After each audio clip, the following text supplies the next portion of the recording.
En este magnífico encuentro vamos a pasar a la tercera de las intervenciones. En este caso la va a desarrollar Pedro Miguel Echenique, que como todos sabéis es un excelente amigo mío, una persona a la que admiro profundamente por su trayectoria personal, su currículum absolutamente impresionante, sus capacidades como investigador desde todos los puntos de vista. Catedrático de Física de Materia Condensada en la UPV, es presidente de un centro científico de referencia internacional situado aquí en Donostia, el Donostia International Physics Center, es presidente también del CIC Nanogune, también aquí en Donosti, y es presidente, que quizá esto es menos conocido, de la Academia de las Ciencias, las Artes y las Letras Vascas, Jakiunde. Es vicepresidente también de Innovasque y, por lo tanto, estamos compartiendo esta aventura de poder, de alguna forma, transformar Euskadi en una sociedad innovadora que en el horizonte del año 2030 sea la referencia europea. Bueno, el currículum de Pedro da para muchísimo. Simplemente decir que en el ámbito propiamente académico es una persona que ha dirigido, a pesar de su juventud, 24 tesis doctorales, ha publicado más de 300 trabajos en las principales revistas de investigación y científicas mundiales y, por lo tanto, es un fuera de serie, un hombre que une su visión universal con un sentido de pertenencia que es muy de admirar y de alabar. Es un hombre sabio, pero que cometió un grave error allí en sus años mozos. En el año 1984, cuando estábamos en plena crisis, al terminar nuestro trabajo conjunto como consejeros del Gobierno vasco, él como consejero de Educación, luego consejero de Educación y Cultura, yo siempre más modesto, solo consejero de Economía y Hacienda, no se le ocurrió mejor cosa a este hombre sabio que decirle: Pedro Luis, ¿me administrarías mi patrimonio? Entonces, bueno, yo no tuve más remedio que contestar positivamente ante aquel ofrecimiento y me pasó pues una situación increíble de estar manejando como bancario, no como banquero, como bancario, de estar manejando patrimonios de billones de pesetas. Tuve que pasar a la unidad más reducida de las pesetas simples, al magro patrimonio de un profesor universitario, y allí me di cuenta de lo que son las diferencias sociales que existen en el mundo. Hice lo que pude con aquel pequeño patrimonio y cuando Pedro Miguel, dejado en un rapto ya de sabiduría, decidió reclamar su patrimonio, se dio cuenta que la expansión del universo solo existe en el universo, porque patrimonialmente la cosa es mucho más complicada. Y nada más, vamos a cederle, con esa carencia que tengo con él, ya le ayudaré algún día, vamos a cederle el uso de la palabra.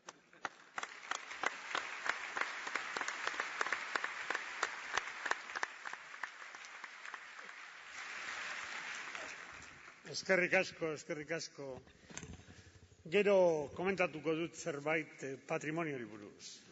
Etikari lotuta, baina lehen egun on eta eskerrik asko hemen etortzeagatik, ona etorri zaretelako. Eta nire lehenengo hitzak eskerrak emateko izango dira. Eskerrak elkargiri, zuen aurrean zerbait esateko aukera eman didalako. Zuen aurrean mintzatzea lana da, hori ez dut ukatuko. Baina niretzat lana ez ezik, ohor ere handia da. Pozik natorkizue beraz zerbait esatera. Ta naiz eta hain berandu izan, arretaz entzuten ari zaretela ikusteak biziki pozten nau. Eta biziki eskertzen dut. Baina gehiegi luzatzen ari naiz itxaurri honetan, has nadin beraz krisialdiari buruz, ez dakit nun daukat mandu,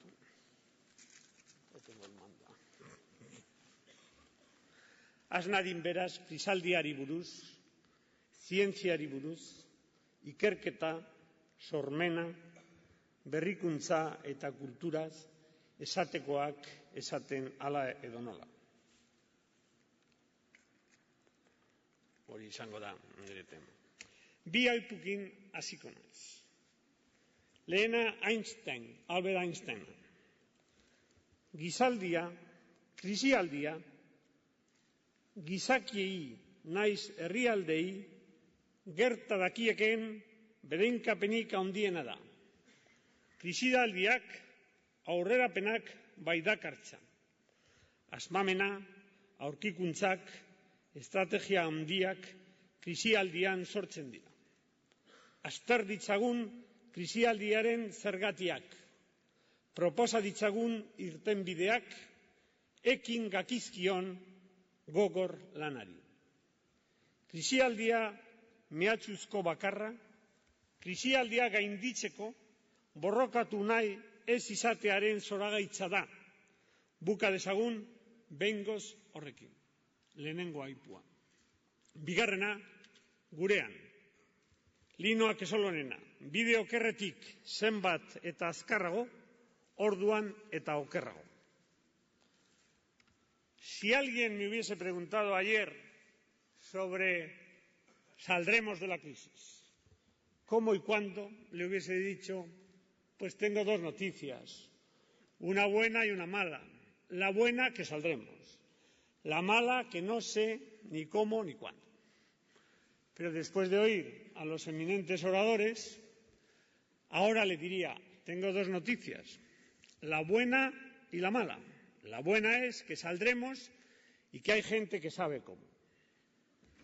Y la mala es que yo no sé cuándo y ellos tampoco. Pero yo no vengo por eso a darles soluciones. Lo que yo voy a hablar es a demasiado largo plazo. Es para estar en condiciones después de salir de la crisis. Y por eso, además, ante una audiencia como ustedes, vengo más a aprender que a enseñar. Porque ustedes están en condiciones muy difíciles intentando salir como pueden de la crisis, que no es poco. Es el verso de Machado. Brotas derecha o torcida con esta humildad que cede solo a la ley de la vida, que es vivir como se puede. Y esto es lo que ustedes están haciendo ahora. Pero es cierto que la crisis presenta una oportunidad única para el replanteamiento de las prioridades de nuestras sociedades. ¿Qué razón tiene el maestro de Iparralde al decir que solo se cambia en tiempos de crisis, frente a lo que aconsejaba un guipuzcoano? Nunca hacer cambios en tiempos de tribulación, San Ignacio, lo opuesto. Ya lo ha dicho Camp de Sus, en cuanto para la tribulación, aquí no cambia nada. Business as usual. Puede traer consecuencias beneficiosas porque nos permite replantearnos nuestros valores. Y qué verdad es que nadie debería pensar que en el corazón de la crisis solo hay problemas técnicos. El fallo no ha sido primordialmente técnico, sino ético, de moral y de valores. La crisis nos puede ayudar a replantearlo. El segundo punto es que la crisis nos puede ayudar a poner en evidencia el papel de la ciencia y la ingeniería en las sociedades modernas.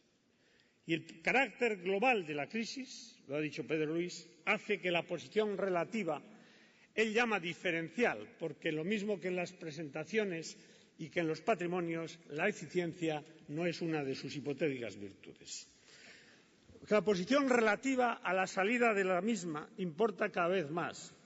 Unos pilares sólidos en educación, innovación y cultura constituyen las bases para un nuevo crecimiento al salir de la crisis. Y este es el tema de mi intervención. Al salir de la crisis, en un mundo conectado, como dijo Obama en su Victory Speech, por nuestra imaginación y por nuestra ciencia, en un mundo en que los tiempos son exponenciales.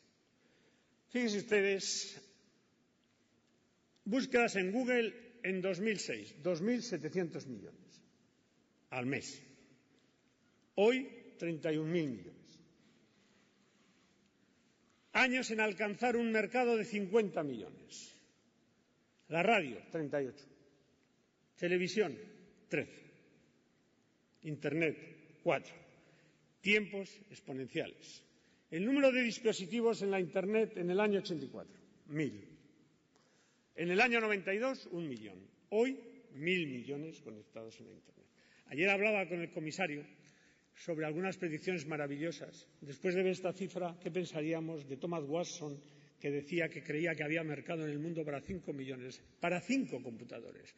o del presidente de Digital, que en el 77 nos decía que no veía ninguna razón por la cual alguien pudiese querer un ordenador personal en su casa.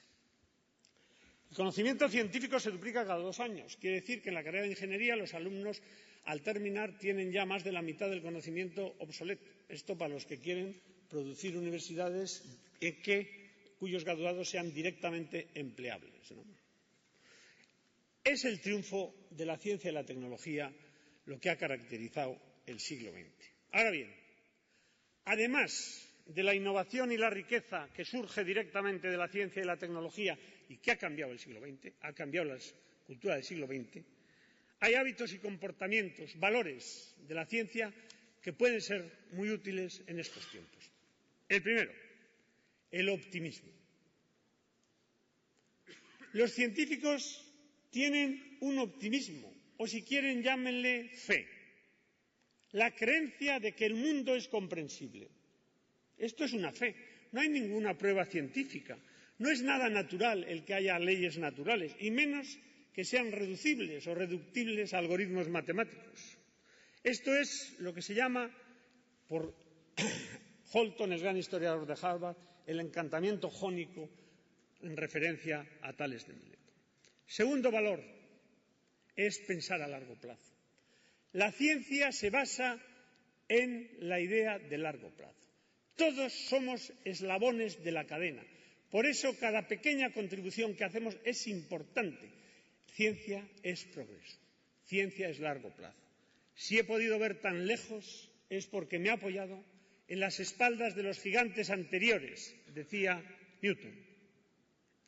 O todavía más bonito, André Gide, en su diario, al decir que todas las olas del mar deben la belleza de su perfil a la retirada de las que les precedieron. Progreso, progreso. Y eso es lo que hace que hoy sepamos que no podemos estar en una atmósfera continua con amianto si queremos prevenir el cáncer. Y también que debemos tener en cuenta el medio ambiente, o llámenle como se llame, el equilibrio con el entorno natural, con un ecologismo científico en largo plazo. Estamos dispuestos a aceptar que se inyecten cantidades ingentes de dinero en garantizar el corto plazo. Lo hacemos porque creemos en el interés general, pero no entenderíamos nunca que no se inyectasen cantidades igualmente ingentes de dinero en garantizar el largo plazo, en la educación, en la ciencia, en la tecnología y en la innovación, porque a veces las urgencias del momento nos llevan a una visión cortoplacista, con un balance de costes y beneficios que pueden tener consecuencias desastrosas. Por ejemplo, distorsionar la competencia y no garantizar el futuro. Por ello, son necesarios acuerdos sólidos y amplios para garantizar la continuidad de las políticas. Tercer valor, complejidad y cooperación. La buena política, como la buena ciencia, es posible solamente si los que toman las decisiones tienen en cuenta los hechos y las incertidumbres que acompañan a estos hechos. Y a veces, y hoy quizás más que nunca, se necesitan políticas o políticos y políticas, pero no en el sentido de vascas y vascos de Ibarretxe o de Zapatero, para que nadie se entienda aquí. Políticos y políticas que atiendan a los hechos y no desprecien la complejidad de la realidad y no sean motivadas por simplificaciones subdimensionales impulsadas por la ideología. Siempre me ha gustado aquella ironía del congresista Hamilton en los Estados Unidos al referirse a la simplificación de los problemas con esta frase maravillosa: no entiendo cómo estos árabes y judíos no solucionan sus problemas como haría cualquier buen cristiano. En los últimos años hemos visto este tipo de políticas.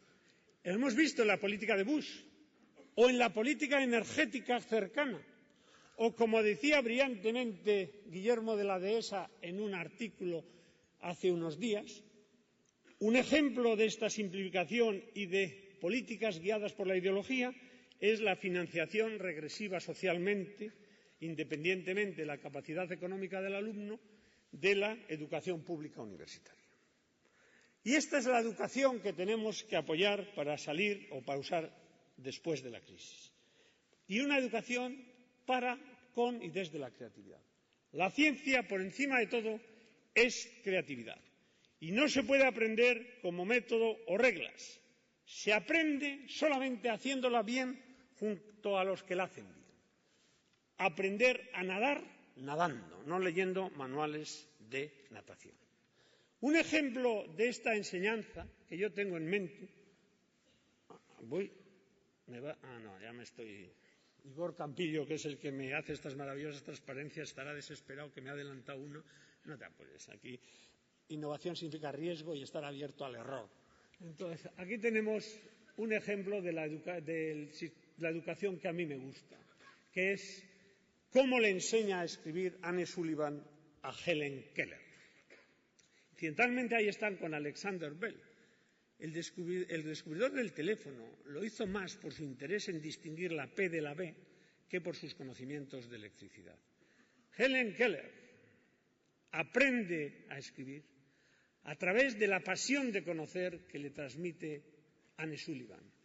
Cuando ella se dio cuenta que las palabras tenían significado, ella aprendió exponencialmente.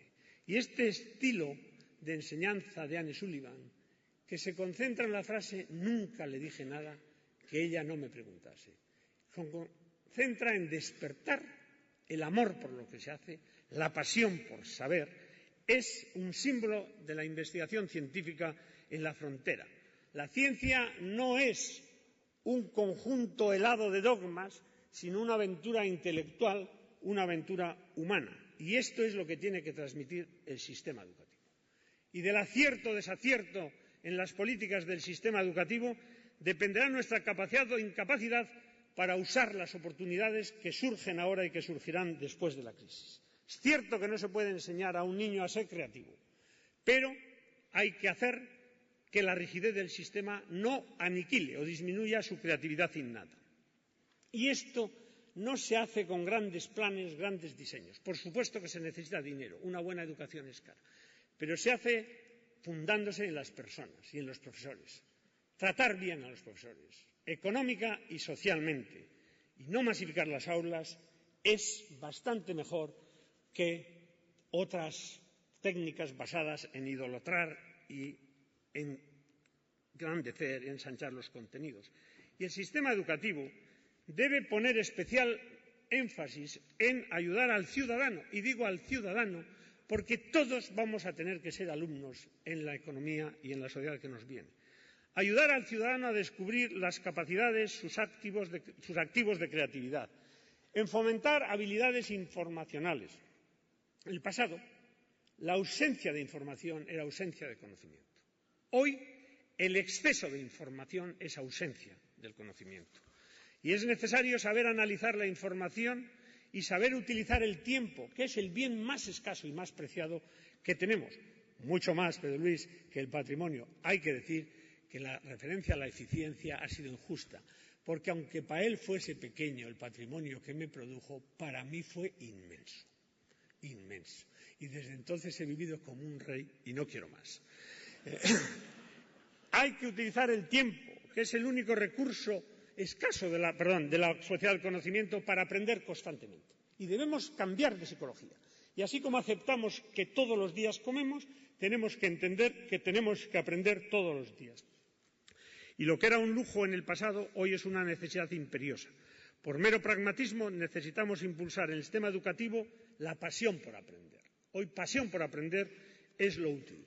Y la formación del futuro deberá colaborar a crear hábitos, formas de pensar, estructuras flexibles que permitan la adaptación a los cambios que no son anticipables. Y una universidad cuyo principal objetivo sea proporcionar a las empresas profesionales directamente empleables no está correctamente enfocada. El conocimiento de los principios básicos y la aptitud y actitud para adaptarlos creativa y productivamente es más útil que el dominio de materias especializadas, por importantes y urgentes que éstas parezcan o lo sean, incluso en un momento dado. Y esto no quiere decir que no sean necesarios los especialistas. Lo son, pero ¿en qué? Irá cambiando. 14 veces se prevé desde que uno sale de la universidad hasta los 38 años en los Estados Unidos. Déjenme que relaje un poco el tono de esta intervención contándoles una anécdota. Una de las personas que yo más admiro es Max Perutz, que dirigió el Laboratorio de Biología Molecular de Cambridge, descubrió la estructura de la hemoglobina, tardó 25 años en hacerlo. Los aliados, que entonces no tenían servicios de inteligencia, me imagino, tan informados como ahora, a pesar de que había sido un luchador antinazi, lo encerraron en un campo de concentración en las orillas del río San Lorenzo. Allí, con otras luminarias, se crearon su propia universidad. Y él cuenta en un libro espléndido, Es necesaria la ciencia, cómo allí se dio cuenta de que su excesiva especialización le había impedido aprender otras formas de aprender. Y esto es lo que necesitamos, estar abiertos a otras formas de ver las cosas, otras formas de aprender. Y dándonos cuenta de que cuando lo que hay por saber es infinito, lo importante es entender. Y entender no es igual que saber. Entender significa apropiarse de lo que uno sabe, haciendo lo propio después de pasarlo por un cedazo personal, para que una vez conseguido, ese conocimiento se transforma en capacidad de cambio, en adaptarse al cambio, en instrumento de innovación y en instrumento de creatividad. Pero la creatividad no solo es conocimiento, es voluntad, actitudes y acciones. La frase maravillosa de Cajal: toda obra grande, en arte como en ciencia, es el resultado de una gran pasión al servicio de una gran idea. Y en el futuro vamos a asistir a un cambio constante y a un cambio continuo de las condiciones. Y tendremos que ir a la universidad a reciclarnos. Necesitamos un sistema educativo menos rígido, más flexible, de gente que entra y sale. Por eso las competencias generales que tiene que enseñar la universidad no es tanto idolatrar los contenidos y ensancharlos, sino aprender a solucionar problemas, ser capaces de decidir. Yo veo que muchos de nuestros alumnos no saben decidir. Ser capaz de comunicar y comunicarse, ser capaces de trabajar en equipo y ser capaces de manejar las tecnologías de información. Esto permitirá colaborar con la empresa, algo que yo estoy totalmente a favor. Recalquemos, sin embargo, que si bien la universidad debe colaborar entusiasta y activamente con el tejido productivo, debe hacerlo sin renunciar a su misión básica y nunca convertirse en un taller barato para las empresas. Y otro punto que me preocupa especialmente, y me imagino que tendremos ocasión de discutirlo en las preguntas de la comida, es la burocracia, en la cual Europa no brilla precisamente, brilla en burocracia, no en ausencia de burocracia, naturalmente. A veces se necesita un máster en burocracia para entender lo que quiere Bruselas. La experiencia nos enseña que la burocracia, ya veo que se me enciende la primera luz, pero Luis, yo estoy convencido que el moderador sabrá moderar sus ímpetus de control y usar su capacidad innovadora para flexibilizar mi tiempo. La experiencia nos enseña... La experiencia nos enseña que la burocracia tiende a expandirse y llega a tener un efecto demoledor sobre la eficiencia. No damos suficiente importancia a la contribución de la burocracia a la falta de eficiencia. Es la cita del gran poeta inglés William Blake: la misma ley para el tigre y para el buey es opresión. Independientemente de las buenas intenciones y de lo sabio de su formulación, las regulaciones tienden a transformarse en inflexibles. Regulaciones diseñadas para evitar el mal uso de ciertos medios se convierten en barreras para su buen uso. Lleva a una administrativización de la política que ralentiza, cuando no impide, la aplicación directa y eficiente de los medios necesarios. Y aquí voy a repetirme una vez más. A los científicos no nos gusta repetirnos, nos gusta ser originales, pero en este caso me parece que el acierto, el mensaje, es más importante que la originalidad, y no me resisto a contarle la siguiente historia que muchos ya habrán oído en otras charlas. Michel Candefoux no se acordará, pero en una reunión de la Trilateral estuvimos con un presidente de una gran compañía inglesa que tenía una entrada para ir a oír la sinfonía inacabada de Schubert. y, como no podía ir, entregó la entrada al director de personal. Y al día siguiente se lo encontró en la empresa y le preguntó: ¿qué tal el concierto? El director de personal le contestó: tendrá usted mi entrada, tendrá usted mi informe mañana por la mañana. Esto dejó sorprendido al presidente de la compañía, que acudió tempranamente a su despacho y se encontró con el siguiente informe. Informe sobre la asistencia al concierto del 20 de noviembre del año... El 20 de noviembre no es por lo que ustedes piensan, es el cumpleaños de mi hermano, del 20 de noviembre del año 2008. Pieza número 3, Sinfonía inacabada de Schubert. Durante considerables periodos de tiempo, los 4 oboes no tienen nada que hacer. Se debiera reducir su número y su trabajo debiera ser distribuido entre toda la orquesta, eliminando así los picos de actividad. Los 12 violines estuvieron tocando las mismas notas. La plantilla de esta sección debiera reducirse drásticamente. Si realmente se requiere mayor volumen de sonido, esto se puede lograr mediante un amplificador electrónico. En tocar las semicorcheas se empleó mucho esfuerzo. Esto parece un excesivo refinamiento y se recomienda que todas las notas se redondeen a la corchea más cercana. Si se hiciera así, sería posible emplear personal de baja formación. No sirve para nada la repetición con las trompas de pasajes que ya han sido tratados por la sección de cuerdas. Si estos pasajes redundantes fueran eliminados, el concierto podría reducirse de 2 horas a 20 minutos. Y finalmente señalar que si Schubert hubiese tenido en cuenta estos asuntos, ciertamente hubiese terminado su sinfonía.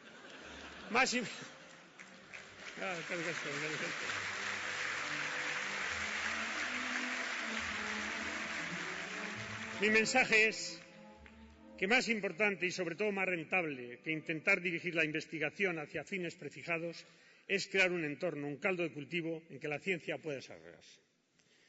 Porque es la única forma de contribuir a la innovación. La futura salud intelectual y prosperidad material de Euskadi dependerán decisivamente de que sepamos integrar una cultura innovadora en nuestro sistema educativo, nuestras empresas y nuestra sociedad. La capacidad de innovación es un elemento decisivo de la competitividad de las economías avanzadas. Ahora bien, hasta hace poco se pensaba que la capacidad de innovación era algo lineal.